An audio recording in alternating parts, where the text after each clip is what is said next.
तो आज हम बात करेंगे कि केमिकल फॉर्मूला को कैसे बनाया जाता है।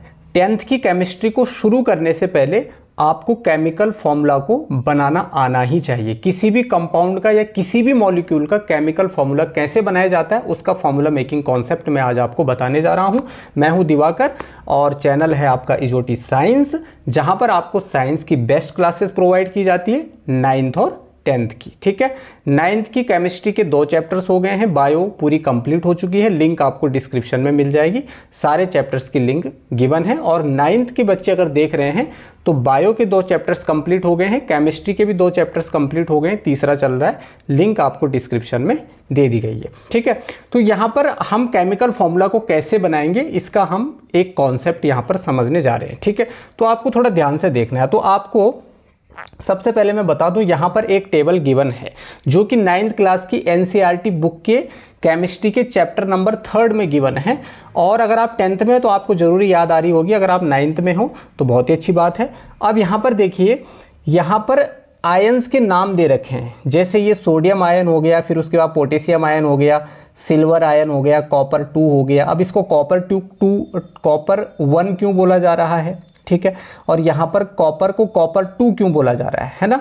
यहाँ पर आयरन 2 हो गया, यहाँ पर जिंक हो गया, कैल्शियम हो गया, मैग्नीशियम हो गया, ये सारे आपके क्या है, आयंस हैं। और ये इन आयंस के क्या है, सिंबल है। अब इसमें प्लस लगा हुआ है या माइनस लगा हुआ है, इस कॉन्सेप्ट को मैं अभी इसी क्लास में आगे जाकर के क्लियर करने जा रहा हूँ। ठीक है, अब यहाँ पर देखिए ये तो सारे आयंस हो गए। अब यहाँ पर देखिए कुछ नॉन मेटेलिक एलिमेंट हैं, नॉन मेटेलिक एलिमेंट्स है। नॉन मेटल और मेटल का मतलब आप अच्छे से समझते होंगे। यहाँ पर देखिए हाइड्रोजन हो गया, हाइड्राइड हो गया, क्लोराइड हो गया, ब्रोमाइड हो गया, आयोडाइड हो गया। ठीक है, और ये कुछ पॉली एटोमिक आयंस हैं। ठीक है, यहाँ पर NH4 plus, hydroxide OH minus, nitrate NO3 minus. तो मुझे लगता है कि अगर डायरेक्ट आप इस टेबल के अकॉर्डिंग पढ़ते हो तो आपको चीजें कम समझ में आने वाली है। तो अब मैं थोड़ा इसको सिस्टमैटिक तरीके से आपको बताता हूं कि आपको इसको कैसे देखना है, आपको इसे कैसे देखना है। तो सबसे पहले हम बात करेंगे कि जो मॉलिक्यूलर कंपाउंड, देखो कंपाउंड्स जो होते हैं ना वो 2 तरह के होते हैं। ठीक है, अभी मैं उस टेबल पे आऊंगा दोबारा, लेकिन पहले आपको ये समझना पड़ेगा सो दैट आप उस टेबल को भी अच्छे से समझ सको। ठीक है, वहां पर वैलेंसीज वगैरह दे रखी हैं। अब आप 9th में हो तो हो सकता है आपको वैलेंसी के बारे में पता होगा और नहीं भी हो सकता है। 10th के बच्चे हो तो हो सकता है आपको पता भी हो और नहीं भी हो। ठीक है, नहीं है तो मैं आपको यहां पर क्लियर कर दूंगा। ठीक है, तो यहां पर देखिए मॉलिक्यूलर कंपाउंड्स क्या होते हैं। देखो बच्चों, मॉलिक्यूलर कंपाउंड्स मतलब होता है जिनमें कोवेलेंट बॉन्ड होता है। अब ये कोवेलेंट बॉन्ड क्या होता है, इसको हायर क्लासेस में आपको बहुत अच्छे से पढ़ाया जाएगा जब आप 11th में जाओगे। यहाँ पर इतना मतलब समझो कि इलेक्ट्रॉन की जो शेयरिंग होती है, आपको पता है ना, शेयरिंग इज केयरिंग, है ना। तो इलेक्ट्रॉन की जो शेयरिंग होती है, जैसे 2 एलिमेंट्स हैं तो वो आपस में इलेक्ट्रॉन्स को शेयर करते हैं, एक दूसरे को देते हैं, बांटते हैं, तो उसको हम कोवेलेंट बॉन्ड कहते हैं। क्या बोलते हैं? कोवेलेंट बॉन्ड कहते हैं। ठीक है, अब यहां पर आपको ज्यादा नहीं समझना है। यहां पर जो मॉलिक्यूलर कंपाउंड्स हैं उनके एग्जांपल देखिए। यहां पर जो मॉलिक्यूलर कंपाउंड्स की पहचान क्या है, ये नॉन मेटल्स से मिलकर के बनते हैं। मॉलिक्यूलर कंपाउंड्स में केवल नॉन मेटल्स होते हैं, इस बात को आपको ध्यान रखना है। ठीक है, क्या होते हैं? नॉन मेटल होते हैं केवल। यहां पर देखिए, अभी मैं बता देता हूं आपको, जैसे वाटर है, वाटर क्या है? एक मॉलिक्यूलर कंपाउंड है। कार्बन डाइऑक्साइड, अब यहां पर कार्बन है और ऑक्सीजन है, दोनों नॉन मेटल है, तो ये मॉलिक्यूलर कंपाउंड हो गया। CH4 में कार्बन नॉन मेटल है और हाइड्रोजन भी नॉन मेटल है। कार्बन मोनोऑक्साइड में कार्बन और ऑक्सीजन दोनों नॉन मेटल्स है। अमोनिया में नाइट्रोजन और हाइड्रोजन दोनों नॉन मेटल्स हैं। ऑक्सीजन में दोनों ऑक्सीजन क्या है, दोनों oxygen atoms are non metals. और यहाँ पर नाइट्रोजन में दोनों nitrogen atoms are non metals. ठीक है, तो यहां पर इसकी पहचान क्या है कि ये नॉन मेटल्स होते हैं। ये किसके बने होते हैं? नॉन मेटल्स के बने होते हैं। कौन? Molecular compounds. अब बात करते हैं आयनिक कंपाउंड। जब मैं बात करता हूं आयोनिक की, तो आयनिक का मतलब होता है आयंस। आयन मतलब होता है प्लस और माइनस। प्लस को मैं क्या बोलता हूं? पॉजिटिव। माइनस को बोलूंगा मैं negative ion. Positive charge, negative charge, ऐसे बोल सकते हैं। लेकिन यहां पर ज्यादा अच्छा होगा अगर आप प्लस को कैट आयन बोलोगे, CATIONS, कैट आयन। ठीक है, और माइनस को बोलते हैं एन आयन। क्या बोलते हैं? Anion. तो जो प्लस चार्ज होता है उसको कैटायन बोलते हैं, जो माइनस चार्ज होता है उसको एनायन बोलते हैं। तो जो आयनिक कंपाउंड्स होते हैं उनके बीच में आयनिक बॉन्ड होता है। कौन सा बॉन्ड होता है? आयनिक बॉन्ड होता है। और ये यहां पर ये मेंटल नहीं है, ये मेटल है, ठीक है।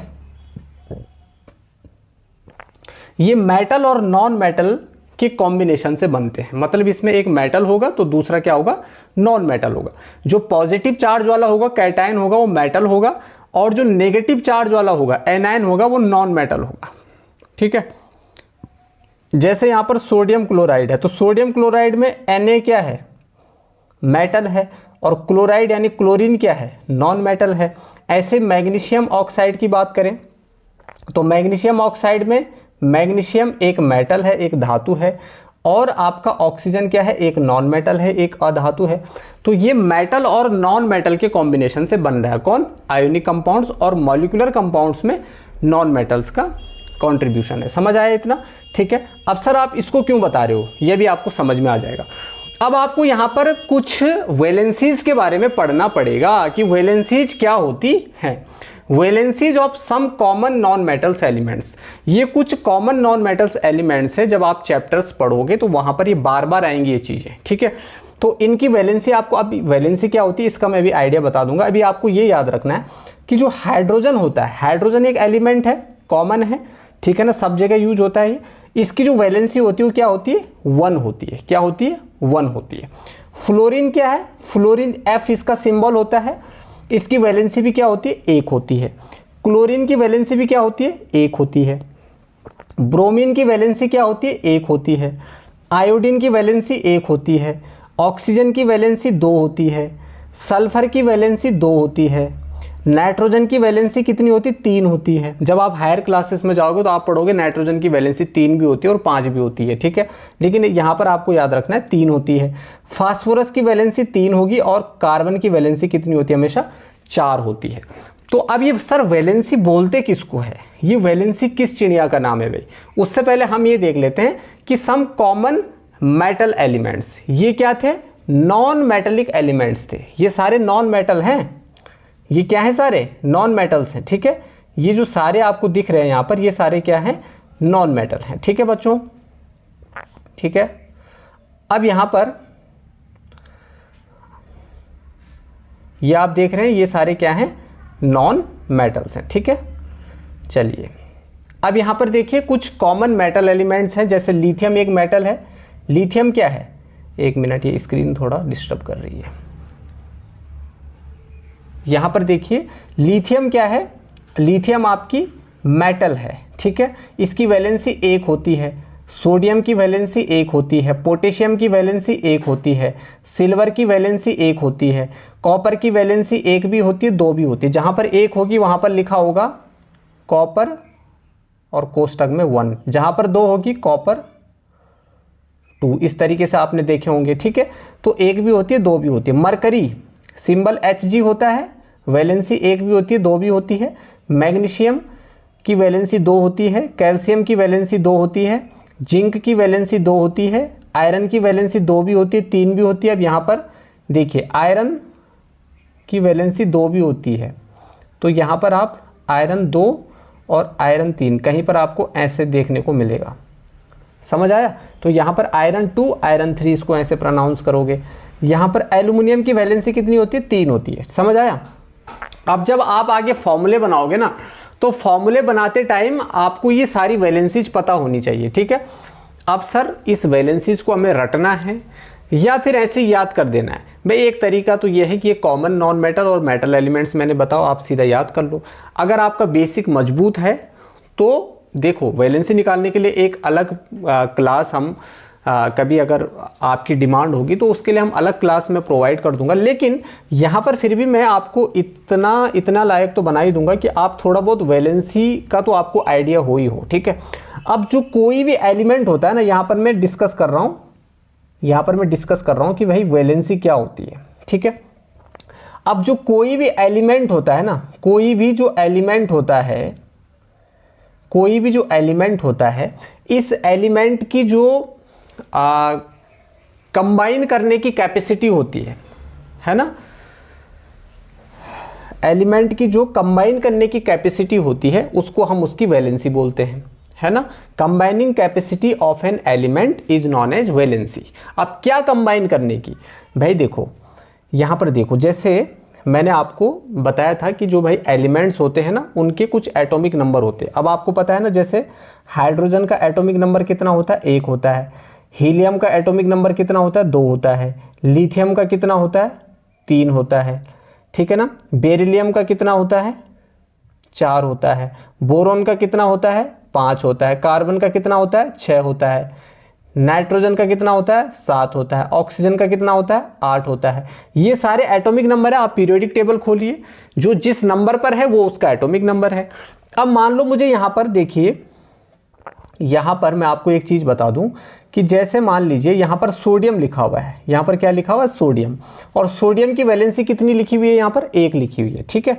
तो अब मैं आपको यहाँ पर बताता हूँ सोडियम की वैलेंसी कितनी लिखी हुई, 1। अब सोडियम पीरियोडिक टेबल में कितने नंबर पर आता है, सोडियम आता है जी 11 नंबर पर। तो सोडियम का एटॉमिक नंबर कितना होता है, 11।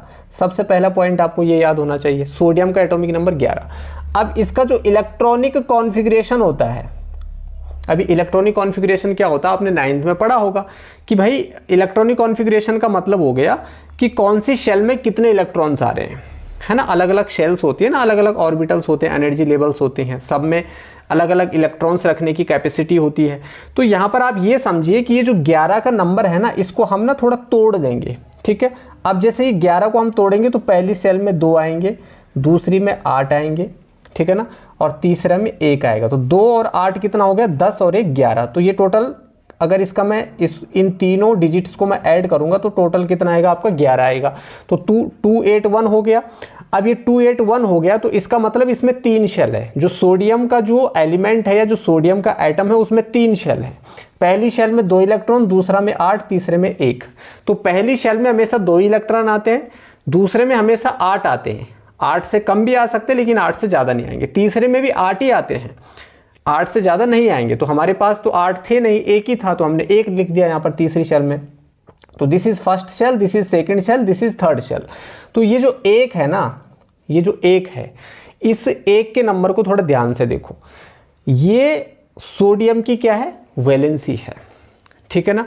यहां पर सोडियम को अपना 8 पूरा करने के लिए, देखो कोई भी एटम जो होता है वो अपने 8 को पूरा करना चाहते हैं। इसको ऑक्टेट रूल कहते हैं, अगर आपको पता होगा तो, कि वो अपने सबसे आउटर शेल में अगर उसके 8 इलेक्ट्रॉन हो जाते हैं तो वो स्टेबल हो जाता है, अमीर हो जाता है वो, फिर उसको किसी की जरूरत नहीं है, ठीक है ना, किसी के साथ वो फिर रिएक्ट नहीं करेगा। अब यहां पर सोडियम के पास 1 ही इलेक्ट्रॉन है। अब अगर इसको 8 पूरा करने के लिए कितना चाहिए, 7 चाहिए। कितना चाहिए, 7। तो ये 7 ऑब्टेन करना इसके लिए बहुत मुश्किल है। अगर ये इस 1 को किसी को डोनेट कर दे तो इसके पास कितने बच जाएंगे, 8 बच जाएंगे। ये देखिए कितने बच जाएंगे, 8 बच जाएंगे, क्योंकि यहाँ पर 1 था ना, तो 1 को तो हमने काट दिया, उसने दे दिया किसी को, तो ये फिर उसके आउटर शेल में कितने हो जाएंगे, 8 हो जाएंगे। तो जितनी इलेक्ट्रॉन देने की वो कैपेसिटी रखता है वो उसकी वैलेंसी है। अब यहाँ पर ये दे रहा है तो इसकी वैलेंसी प्लस में आएगी। इसलिए आप हमेशा देखते होंगे जो सोडियम होता है ना उस पर प्लस चार्ज होता है। सोडियम एक मेटल है और मेटल पे प्लस चार्ज होता है। सोडियम पे 1 प्लस होता है, प्लस, या हम बोल सकते हैं 1 प्लस इसकी वैलेंसी होती है, या +1 इसकी क्या होती है, वैलेंसी होती है, क्योंकि इसने इलेक्ट्रॉन देने का काम किया। तो वो कितने इलेक्ट्रॉन देने की कैपेसिटी रखता है कोई भी एलिमेंट, या कितने इलेक्ट्रॉन को लेने की कैपेसिटी रखता है कोई भी एलिमेंट, वो उसकी वैलेंसी कहलाती है, ठीक है ना। अब जो लेने का काम कर रहा है उस पर माइनस चार्ज आ जाएगा, जो देने का काम कर रहा है उस पर प्लस चार्ज आ जाएगा, क्योंकि जो लेता है वो ऋणी होता है, जो देता है वो धनी होता है। तो प्लस और माइनस चार्ज हो गया, ठीक है, ऐसे आप समझ सकते हैं। अब यहाँ पर एक चीज़ को थोड़ा ध्यान से देखना। तो सोडियम की वैलेंसी निकालना आ गया आप लोगों को। अब यहाँ पर एक चीज़ और देखिए। अब यहाँ पर जैसे ऑक्सीजन है, ऑक्सीजन का एटॉमिक नंबर क्या होता है, 8 होता है। अब इस 8 के नंबर को तोड़ दीजिए, इलेक्ट्रॉनिक कॉन्फ़िगरेशन 2 6 हो जाएगा इसका, ठीक है ना। तो 2 6 नहीं होगा, अगर मैं देखूं तो क्या होगा, हाँ 2 6 सही तो था, सही तो था, 2 6, ठीक है। तो 6 और 2 को अगर हम ऐड करेंगे तो हमारा आंसर आएगा 8, ठीक है ना। ऐसे तोड़ दिया। तो ये होता है इलेक्ट्रॉनिक कॉन्फ़िगरेशन। अब क्या ये 6 इसकी वैलेंसी होगी? नहीं। अब यहाँ पर ऑक्सीजन को लिखिए पहले इस तरीके से। अब जो 6 है ना, इसको इस तरीके से लिखिए 1 2 3 4 5 6। ठीक है, अब ये पेयर में है, ये भी पेयर में है, दोनों पेयर में है, और ये दोनों अनपेयर है, अलग अलग है। तो नंबर ऑफ अनपेयर इलेक्ट्रॉन्स जो होते हैं किसी भी एटम के एक्सटर्नल शेल में, सबसे आउटर शेल में, सबसे बाहरी शेल में, ऑर्बिटल में, जो उसके अनपेयर इलेक्ट्रॉन्स होते हैं ना, वो उसकी एक्चुअली में वैलेंसी होती है। तो यहां पर ऑक्सीजन की वैलेंसी कितनी होती है? 2 होती है। तो इसके एक्सटर्नल शेल में 6 इलेक्ट्रॉन है और इसको 8 पूरा करने के लिए 2 इलेक्ट्रॉन की जरूरत पड़ रही है। अब 6 डोनेट करना मुश्किल है और 2 को ऑब्टेन करना, एक्सेप्ट करना इजी है, इसीलिए 2 इलेक्ट्रॉन किसी से ले लेता है, तो इस पर माइनस चार्ज आ जाता है। तो 2 माइनस इसकी क्या हो जाती है? वैलेंसी हो जाती है। ठीक है ना, क्योंकि इसने लेने का काम किया। समझ आया ना कि किसी भी एटम का जो आउटर मोस्ट शेल होता है उसमें जो अनपेयर इलेक्ट्रॉन्स होते हैं, उन अनपेयर इलेक्ट्रॉन्स को उसकी वैलेंसी बोलते हैं। ठीक है, जैसे मैं नाइट्रोजन की बात करता हूं। ठीक है, नाइट्रोजन की वैलेंसी कितनी होती है? 3 होती है। कितनी होती है? 3 होती है। अब यहां पर मैंने बात करी भैया नाइट्रोजन की। नाइट्रोजन का एटॉमिक नंबर आपको पता होना चाहिए, कितने नंबर पर आता है नाइट्रोजन? 7 नंबर पर आता है जी। कितने नंबर पर? 7। अभी 7 के नंबर को तोड़ दो, 2 5 में टूट जाएगा, ये 5 और 2 7 हो गया। अभी आउटर मोस्ट शेल में इसके कितने इलेक्ट्रॉन है? 5 इलेक्ट्रॉन है। यहाँ पर लिख दीजिए नाइट्रोजन, यहाँ पर लिख दीजिए 1 2 3 4 5। अब अगर आप यहाँ पर ध्यान से देख रहे हो तो ये 2 पेयर में हैं और ये तीनों अकेले हैं, मतलब इनको किसी के साथ की जरूरत है, इनको किसी के साथ की जरूरत है। समझ आया? तो ये सिंगल है। क्या है ये? सिंगल है। तो ये किसी के साथ क्या कर लेंगे? पेयर बना लेंगे। ठीक है, तो ये 3 इलेक्ट्रॉन को शेयर करने की कैपेबिलिटी रखता है, क्योंकि इसके आउटर मोस्ट शेल में 5 इलेक्ट्रॉन है, इसको 8 पूरा करने के लिए 3 इलेक्ट्रॉन चाहिए, 5 और 3 8। तो 3 इलेक्ट्रॉन एक्सेप्ट करना इसके लिए इजी होगा, 5 इलेक्ट्रॉन डोनेट करना इसके लिए टफ होगा। तो जो चीज टफ होगा उसको इग्नोर कर दो, जो इजी होगा उसको आप ले लीजिए अपने साथ। तो 3 इलेक्ट्रॉन्स को जब ये एक्सेप्ट करेगा तो इस पे प्लस चार्ज आएगा या माइनस चार्ज आएगा? इसकी वैलेंसी प्लस में जाएगी या माइनस में जाएगी? माइनस में जाएगी। -3 इसकी वैलेंसी होगी। क्लियर? तो बेसिकली इसकी जो वैलेंसी होती है वो कितनी होती है? 3 होती है जी। क्यों? क्योंकि इसके आउटर मोस्ट शेल में 5 इलेक्ट्रॉन है, जिसमें से 3 इलेक्ट्रॉन इसके अनपेयर है, और number of unpair electrons in outermost shell is known as valency. Combining capacity of an element तो ठीक है, लेकिन उसमें भी जो आउटर मोस्ट शेल है उसमें कितने इलेक्ट्रॉन है इसके अनपेयर, उसको उसकी वैलेंसी बोलते हैं। ठीक है, तो नाइट्रोजन का एग्जांपल मैंने दे दिया आपको। ठीक है, और किसका एग्जांपल दूं बताइए आप? और यहां से आप किसी का भी एग्जांपल उठा लीजिए। जैसे मैं उठा लेता हूं यहां से मान लीजिए एल्युमिनियम को उठा लो। एल्युमिनियम की वैलेंसी कितनी दिख रही है? 3 दिख रही है। अब 3 कैसे निकालोगे आप? कैसे निकालोगे? आपने लिखा एल्युमिनियम। एल्युमिनियम का एटॉमिक नंबर कितना होता है? 13 होता है। कितना होता है? 13 होता है। ये आपको पता होने चाहिए। 1 से 20 तक के एलिमेंट्स आपको अच्छे से याद होने चाहिए। ठीक है, एल्युमिनियम 13। इस 13 के नंबर को तोड़ दो, पहली शेल में 2, दूसरे में 8, तीसरे में भी 8 आते हैं, तो 8 हमारे पास नहीं बचे। 8 9 10 11 12 13, 5 बच रहे हैं, तो 5 आ जाएगी इसकी लास्ट शेल में। तो ये इसके आउटर मोस्ट शेल है। ठीक है, तो आउटर मोस्ट शेल यहां पर लिख लीजिए एल्युमिनियम, 5 लिख लीजिए, 1 2 3 4 5। 2 इसके पेयर में है, 3 इसके अनपेयर हैं। तो ये 3 इसके अनपेयर है, तो 3 इसकी क्या हो जाएगी? आपकी वैलेंसी हो जाएगी। बच्चों मैं बता दूं, ये बहुत इजी तरीका है किसी भी एलिमेंट की वैलेंसी को फिगर आउट करने का। ठीक है ना, अगर आपको किसी भी एलिमेंट की वैलेंसी को निकालना है तो उस एलिमेंट का एटॉमिक नंबर याद रखिए, उसका इलेक्ट्रॉनिक कॉन्फ़िगरेशन लिखिए, आउटर मोस्ट शेल में कितने इलेक्ट्रॉन हो उनको लिखिए, और इस मेथड से आप उसकी वैलेंसी को आराम से निकाल सकते हो। तो आई होप आप इसको समझ गए होंगे। ठीक है, कि भाई वैलेंसी को कैसे फिगर आउट किया जाता है। ठीक है, अब हम मेन पॉइंट पे आ जाते हैं। अच्छा, यहां पर एक चीज मैं और समझा देता हूं। ठीक है, जैसे भैया आपने एक फॉर्मूला सुना होगा NH3। किसका फॉर्मूला होता है? ये होता है अमोनिया। अभी मैंने थोड़ी देर पहले बोला कि जो नाइट्रोजन की वैलेंसी होती है वो कितनी होती है? 3 होती है। हाइड्रोजन की वैलेंसी कितनी होती है? 1 होती है। ठीक है ना, एक होती, क्योंकि इसका इलेक्ट्रॉनिक कॉन्फ़िगरेशन एक है, तो एक को कितना तोड़ोगे, एक में ही तोड़ोगे। अब देखिए नाइट्रोजन की वैलेंसी कितनी होती है, 3 होती है। तो यहां पर एक हाइड्रोजन की वैलेंसी 1 है, तो 3 हाइड्रोजन की वैलेंसी कितनी हो जाएगी, 3 से इंटू कर दो ना भाई, तो 3 हो जाएगी। समझ आया। तो यहां पर लिख लो नाइट्रोजन, तो नाइट्रोजन के पास 1 2 3 4 और 5, ये आउटर मोस्ट शेल में है, ये मैंने आपको पहले ही बता दिया। अब यहाँ पर 3 हाइड्रोजन है, तो एक हाइड्रोजन की वैलेंसी 1 है, यहाँ पर लिख लो आप हाइड्रोजन 1, हाइड्रोजन 2, हाइड्रोजन 3। ठीक है। अब ये हाइड्रोजन को एक एक चाहिए, ये अपना 2 पूरा करेगा, है ना, ये अपना 2 पूरा करेगा, नाइट्रोजन अपना 8 पूरा करेगा। तो नाइट्रोजन यहाँ पर एक बॉन्ड इसके साथ शेयर कर लेगा, एक इसके साथ कर लेगा, एक इसके साथ कर लेगा। तो यहाँ पर ये नीचे कितने हाइड्रोजन दिख रहे हैं आपको, 3 हाइड्रोजन दिख रहे हैं और एक नाइट्रोजन दिख रहा है, तो ये बन गया आपका NH3। समझ आया। इसी तरीके से एक एग्जांपल और ले लो, O2, है ना, ऑक्सीजन O2 की फॉर्म में होता है। तो ऑक्सीजन का एटॉमिक नंबर कितना होता है, ऑक्सीजन का एटॉमिक नंबर कितना होता है, जल्दी याद करिए, ऑक्सीजन का एटॉमिक नंबर होता है 8। 2 6 में आप इसको तोड़ दोगे, 6 इसके आउटर मोस्ट शेल में है। अगर मैं इसको इस तरीके से अरेंज करूं, 1 2 3 4 5 और 6, ठीक है, 1 मिनट, ऑक्सीजन को मैं ऐसे अरेंज कर लेता हूं। ये ऑक्सीजन है आपका 1 2 3 4 5 6, ये पेयर में है, ये भी पेयर में है, ये दोनों अनपेयर है। तो मतलब ये दोनों अनपेयर है, इसका क्या मतलब है, इसका मतलब है कि इनकी वैलेंसी 2 है। तो एक ऑक्सीजन की वैलेंसी कितनी होगी, देखो इस ऑक्सीजन के पास भी 2 अनपेयर है और इस ऑक्सीजन के पास भी 2 अनपेयर है। तो ये इस तरीके से बॉन्ड शेयर कर लेते हैं, इनके बीच में इस तरीके से केमिकल बॉन्ड फॉर्म हो जाता है। तो हमने देखा होगा ऑक्सीजन ऑक्सीजन के बीच में डबल बॉन्ड होता है, एक ये हो गया, एक ये हो गया। समझ आया, ठीक है।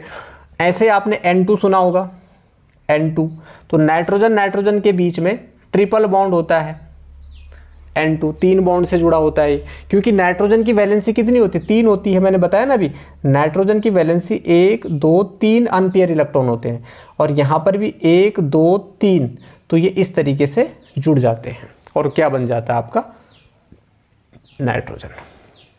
समझ आया। थोड़ा आपको कॉम्प्लिकेटेड लग रहा होगा, लेकिन आप जैसे जैसे प्रैक्टिस करते जाओगे, आगे बढ़ते जाओगे, चीज़ें आपके लिए आसान होती जाएंगी। ठीक है।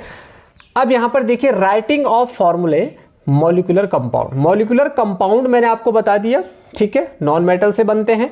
अब इनके आपको फॉर्मूले लिखने हैं। कैसे आप फॉर्मूले लिखोगे आप, अब यहाँ पर देखो, सबसे पहले आप जिस भी कंपाउंड का फॉर्मूला लिख रहे हैं, उस कंपाउंड के अंदर जो एलिमेंट्स हैं उनके सिंबल लिख लीजिए। ठीक है। जैसे यहाँ पर हाइड्रोजन है, ठीक है, क्या है यहाँ पर हाइड्रोजन है, ठीक है ना, यहाँ पर हाइड्रोजन है ना, तो यहाँ पर देखिए हाइड्रोजन है और इधर देखिए सल्फाइड है।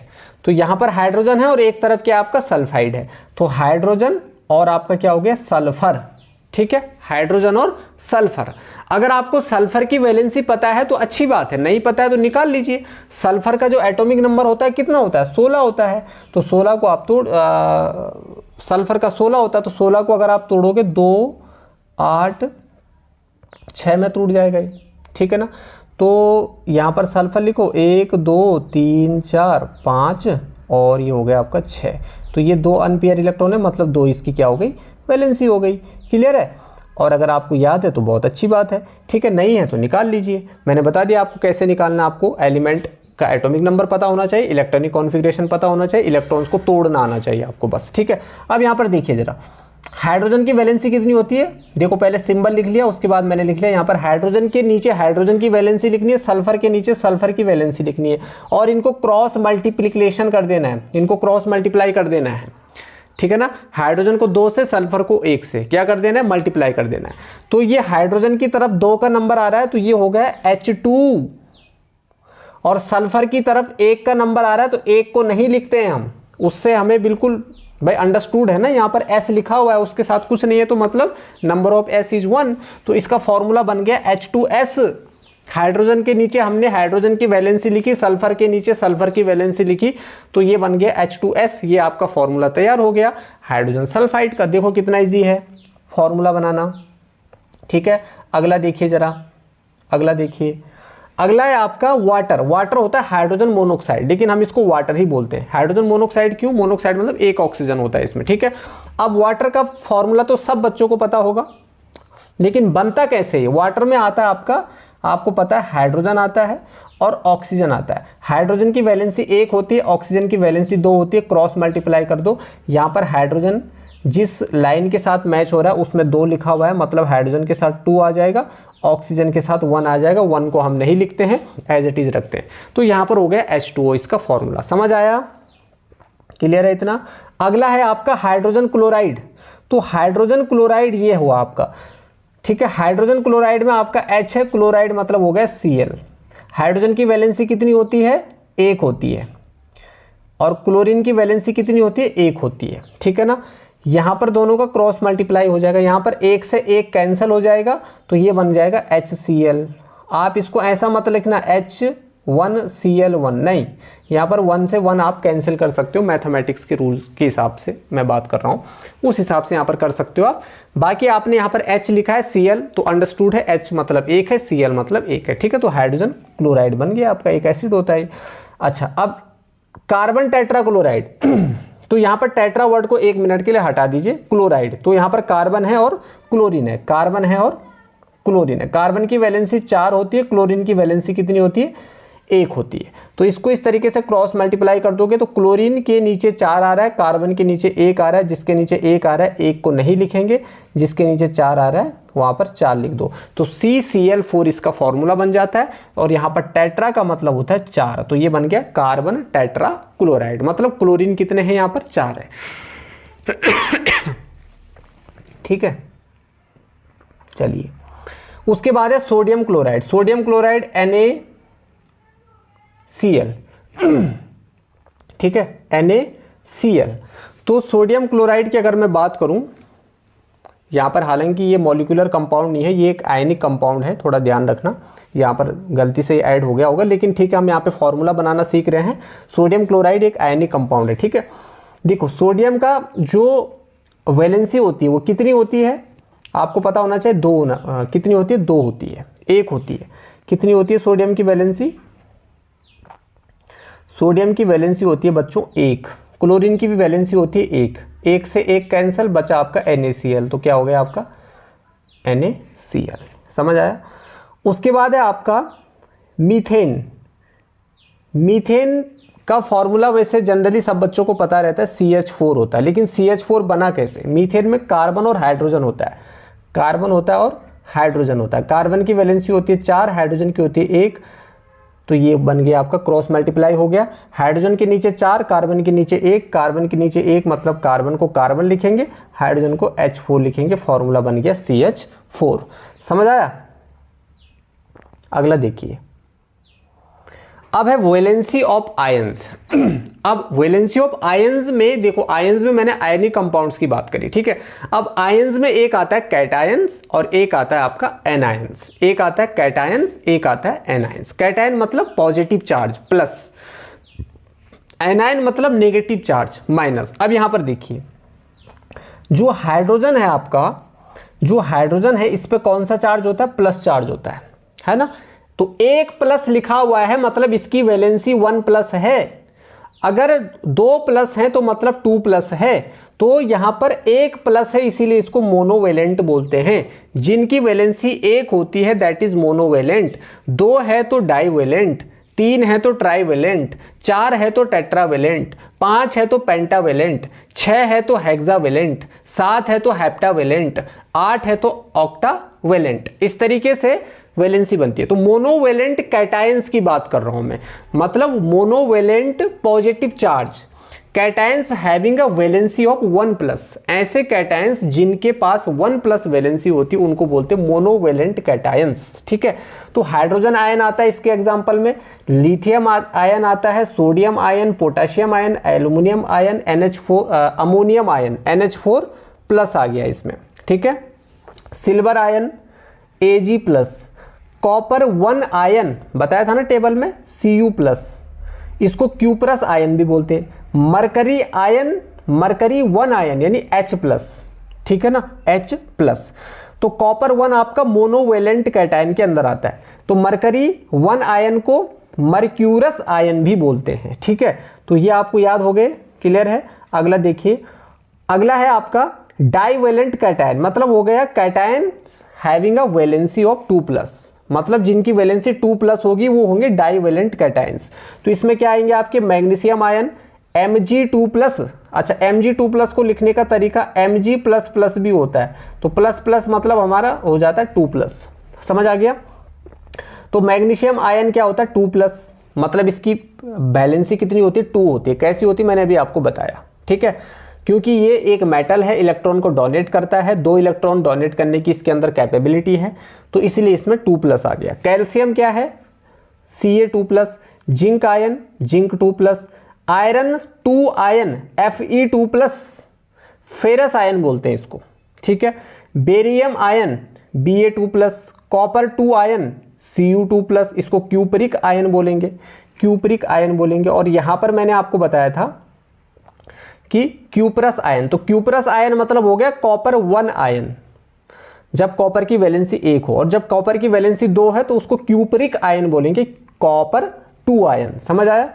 मरकरी 2+, Ag2+, मतलब यहां पर मर्क्यूरिक है और वहां पर मर्क्यूरस था, तो मरकरी अगर एक वैलेंसी रख रहा है तो मर्क्यूरस आयन, 2 रख रहा है तो मर्क्यूरिक आयन, तो मर्क्यूरिक 2 आयन भी आप इसको बोल सकते हैं, ठीक है। तो इस तरीके से ये सारी चीजें आपको याद कर देनी है, ठीक है। अब है ट्राइवेलेंट कैटायंस। ट्राइवेलेंट कैटायंस मतलब जिनकी वैलेंसी 3+ हो, तो एल्युमिनियम आयन Al3+, कैसे लिखेंगे इसको Al3+, ठीक है।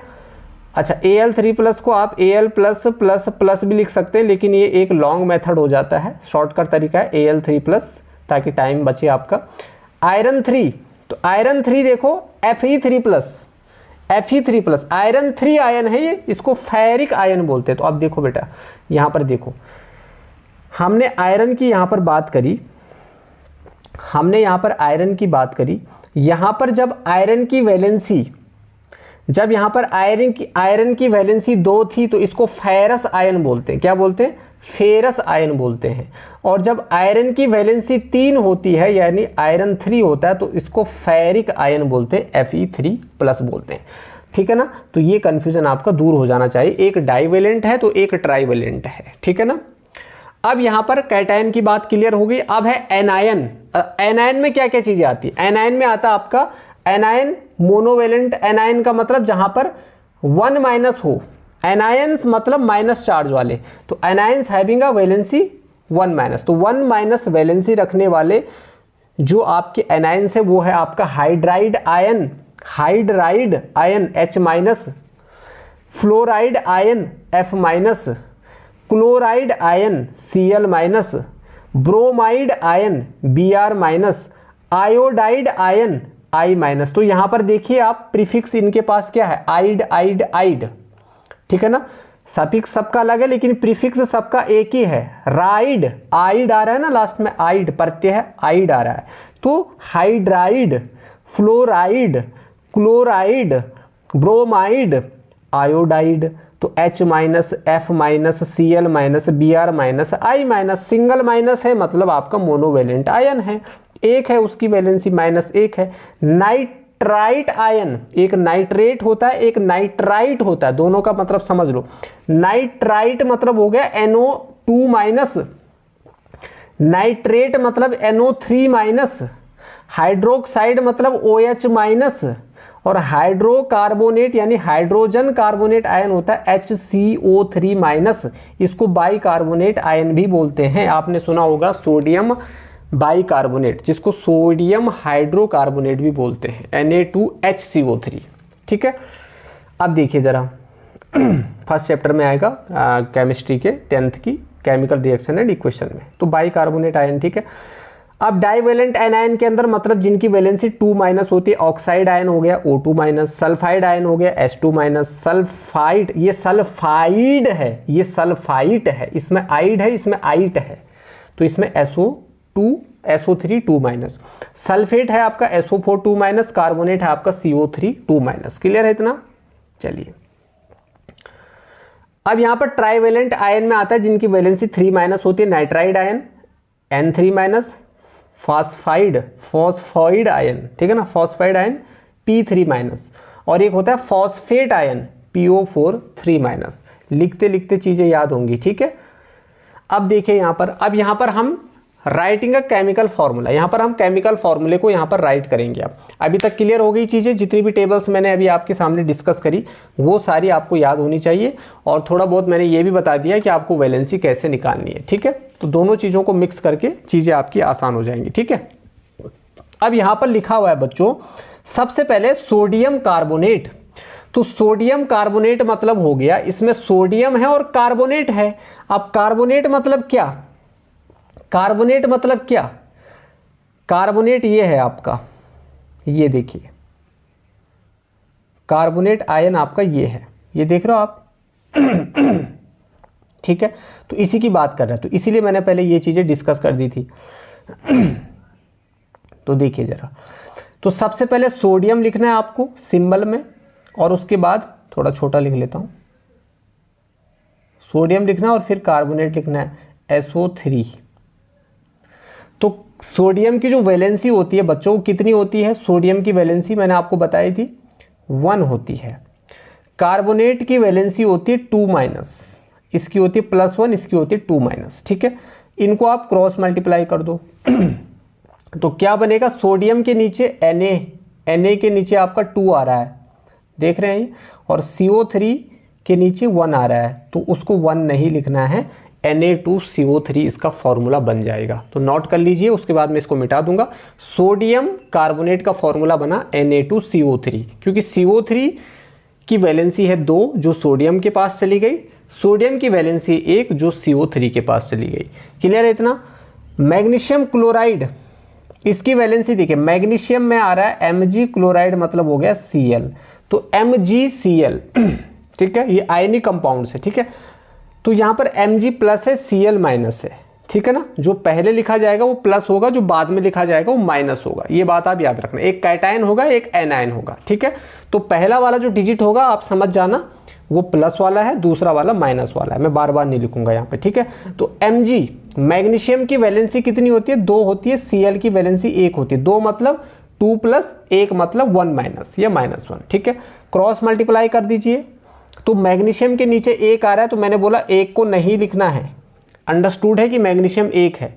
Cl के नीचे 2 आ रहा है तो लिखना पड़ेगा, तो MgCl2, तो MgCl2 इसका फॉर्मूला बनता है किसका, मैग्नीशियम क्लोराइड का, समझ आया।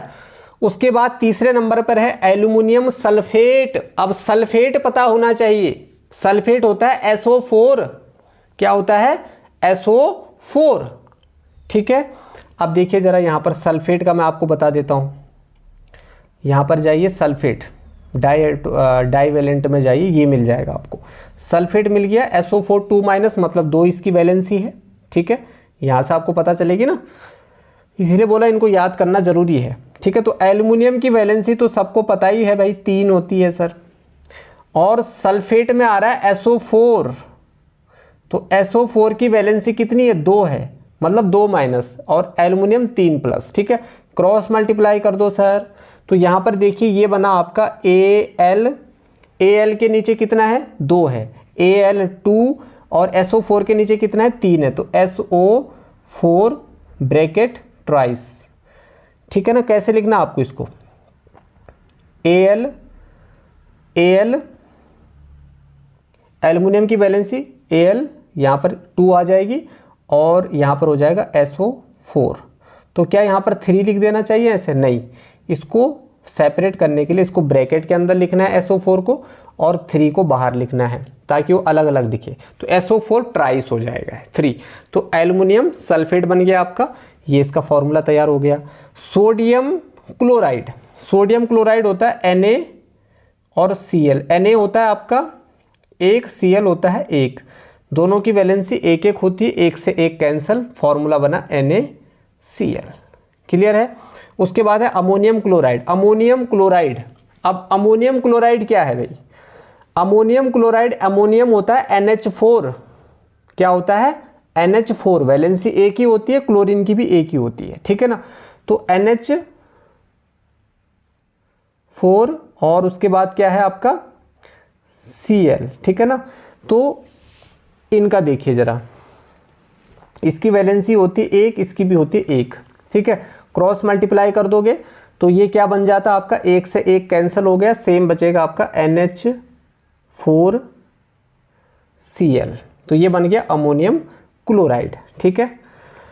कैल्शियम क्लोराइड, कैल्शियम में है आपका Ca और क्लोराइड में है Cl, ठीक है ना। तो कैल्शियम की जो वैलेंसी होती है वो कितनी होती है, ये बताइए आप मुझे। कैल्शियम की वैलेंसी कितनी होती है, कैल्शियम Ca, कैल्शियम की वैलेंसी 2 होती है, क्लोरीन की वैलेंसी 1 होती है। क्रॉस मल्टीप्लाई कर दोगे तो Cl के नीचे 2 आ रहा है, Ca के नीचे 1 आ रहा है, इसलिए कुछ नहीं लिखना है, Ca ही रहने देना है, Cl2 हो जाएगा। तो CaCl2 बन गया आपका। अगला है आपका calcium oxide, calcium oxide CaO, तो कैल्शियम का 2 हो गया, ऑक्सीजन का भी आपका 2 होता है, 2 से 2 कैंसिल, तो बच गया आपका CaO, कैल्शियम ऑक्साइड बन गया।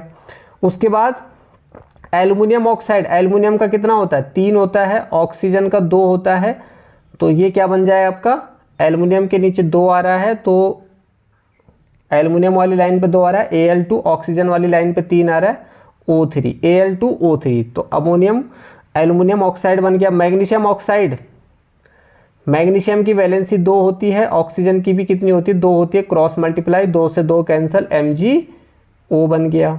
क्लियर है। उसके बाद है आपका sodium hydroxide, sodium hydroxide Na और हाइड्रोक्साइड होता है बच्चों OH, हाइड्रोक्साइड क्या होता है OH, तो सोडियम की वैलेंसी 1 होती है +1 और OH की वैलेंसी -1, क्रॉस मल्टीप्लाई 1 से 1 कैंसिल, तो क्या बन गया NaOH। बहुत सिंपल, तो कुछ कुछ तो बहुत सिंपल होते हैं। कॉपर सल्फेट, कॉपर सल्फेट होता है, कॉपर होता है Cu, सल्फेट होता है SO4, तो SO4 की जो वैलेंसी होती है 2 होती है, 2 माइनस, कॉपर की होती है आपकी 2+, तो यहाँ पर भी 2 से 2 कैंसिल होगा, तो CuSO4 इसका फॉर्मूला बन जाएगा कॉपर सल्फेट का, ठीक है। कैल्शियम नाइट्रेट, तो कैल्शियम नाइट्रेट होता है Ca और नाइट्रेट क्या होता है NO3, नाइट्रेट क्या होता है NO3, तो NO3 की वैलेंसी मैंने बताया 1 होता है, कैल्शियम की वैलेंसी कितनी होती है 2 होती है, ठीक है ना। क्रॉस मल्टीप्लाई हो जाएगा, NO3 के नीचे 2, Ca के नीचे 1 लाइन पे, ठीक है। तो Ca पर 1 है तो 1 को 1 ही रहने देना है, NO3 को कोष्टक के अंदर ताकि सेपरेट हो जाए। नेक्स्ट नंबर 2, तो CaNO3 ट्वाइस हो जाएगा कैल्शियम नाइट्रेट का फॉर्मूला।